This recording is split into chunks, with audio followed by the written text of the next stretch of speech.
Friends, আমার প্রচেষ্টা চ্যানেলে সবাইকে স্বাগত। এই প্রচণ্ড গরমে মে মাসের 15 দিন চলে গেল। দেখুন বাগানের অবস্থাটা কেমন আছে। আজকে অবশ্য ফুল গাছ নিয়ে আপনাদের সঙ্গে কোনো কথাই বলবো না, শুধু কেমন আছে, যে গাছগুলো ফুল ফুটে আছে সেইগুলোই আপনাদের একটু দেখাচ্ছি। কারণ ফুল তো একটা নিত্যদিনের ব্যাপার, একদিন ফোটে পরের দিন নষ্ট হয়ে যায়, তাই সেই জন্যে প্রতিদিনই মনে হয় বাগানে কি ফুল ফুটেছে তো সবাইকে একটু শেয়ার করি। গাছগুলোর হেলথটা দেখুন। গাছগুলোতে কিন্তু আমি বিকেলবেলা 6টার সময় করে মোটামুটি জল দিয়ে স্প্রে করে স্নান করিয়ে দিই, আর সকালবেলা একবার 6টার সময়, 6:30, 7টা রোদ ওঠার আগে গাছগুলোকে স্প্রে করে স্নান করিয়ে দিই। এই গরমে শুধু স্প্রে করে স্নান করিয়ে দিলে হবে না, তার সঙ্গে সঙ্গে কোন গাছের মাটির তলার শিকড় পর্যন্ত জল যাচ্ছে সেটা কিন্তু আমাদের অবশ্যই লক্ষ্য করতে হবে। দেখে ওপর থেকে ভিজে মনে হলেও অনেক গাছ তলা অবধি জল পৌঁছয় না, শিকড়ের শেষ শিকড় অবধি, তাতে কিন্তু গাছে প্রচুর ক্ষতি হয় এই গরমকালে। তো অবশ্যই মাটিতে হাত দিয়ে চেক করে নিলে খুব ভালো হয়।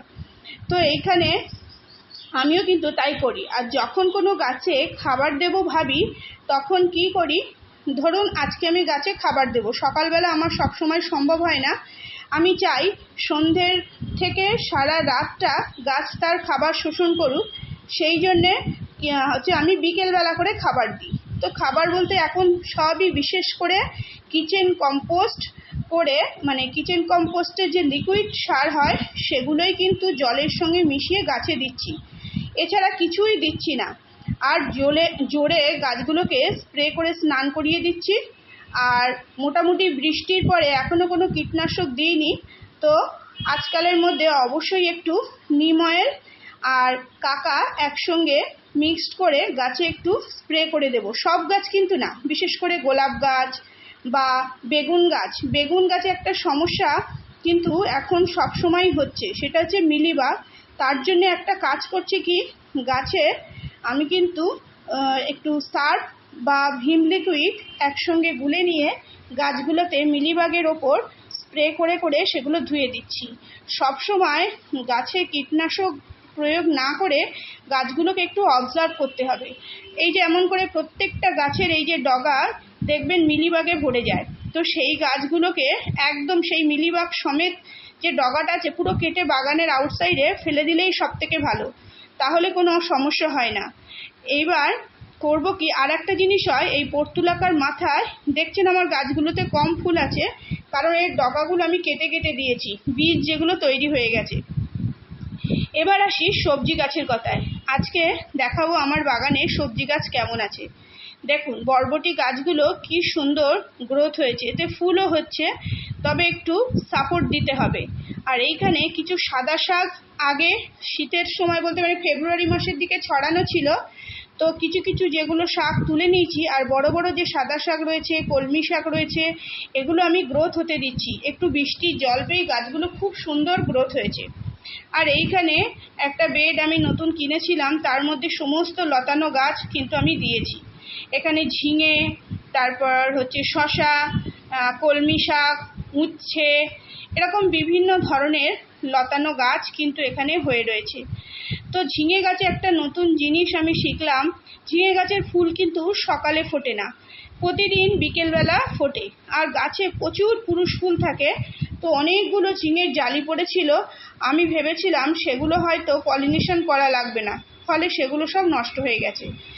যা আমি 2টো ঝিঙেতে পলিনেশন করেছি, 2-3টে, সেগুলো ঝিঙে হতে শুরু করেছে, আর বাকি ঝিঙেগুলো সব নষ্ট হয়ে গেছে। তো সবাই যারা পলিনেশন করবেন বিকেলবেলা কিন্তু গিয়ে সেটা করে দিলে ভালো কাজ হবে। আর এইখানে দেখুন বেগুন গাছগুলোর কথা আমি তখন বলতে বলতে থেমে গেলাম। এখানে এই যে প্রত্যেকটা বেগুন গাছের পাতা উল্টে কিন্তু এই সময় দেখতে হবে।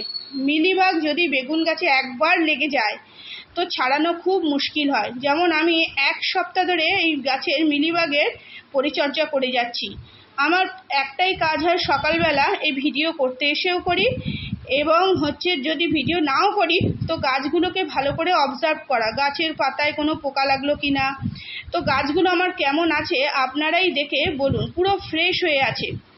আর লঙ্কা গাছে হচ্ছে এই সময় জলটা একটু বুঝে দিতে হবে, তা না হলে লঙ্কার ফুল কিন্তু ঝরে যাবে। এইখানে দেখুন কুমড়ো গাছটা কি সুন্দর গ্রোথ হচ্ছে। এটা আমি এই দেয়ালের ধারে যে নেট লাগিয়ে দিয়েছিলাম তার উপরে তুলে দিচ্ছি। আমার গরমের সবজি এখনও কিন্তু সেইভাবে আমি কিছু পাইনি, শাক ছাড়া।